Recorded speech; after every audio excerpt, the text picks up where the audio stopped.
జగన్ ప్రభుత్వాన్ని గద్దెదించడంలో కీలక పాత్ర పోషించిన రోడ్లు. నిరంతరం పవన్ కళ్యాణ్ రోడ్లు, రోడ్లు, రోడ్లు అని ప్రస్తావన తీసుకురావడం, చంద్రబాబు రోడ్లు, రోడ్లు అని ప్రస్తావన తీసుకురావడం. మేమున్నప్పుడు రోడ్లు అద్దంలా ఉన్నాయని.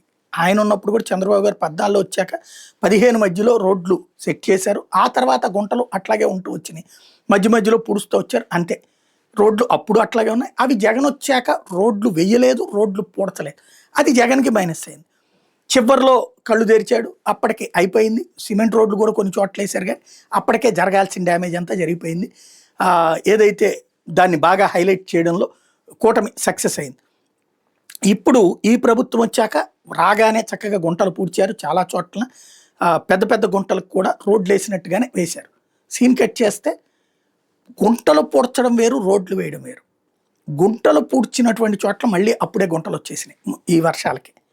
ఏడాది తిరిగేటప్పటికి గుంటలు వచ్చేసి.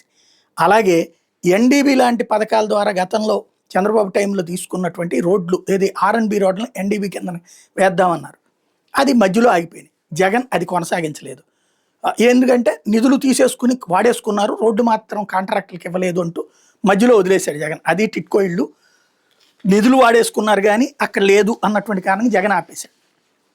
దాన్ని జగన్ని నిందించారు. ఏం ఆపేయడం ఏంటి, నిధులు మళ్ళిస్తే వేరే వాటికి ఎక్కడికి మళ్ళిస్తారు, మీరు ఇవ్వలేరా అని చెప్పేసి.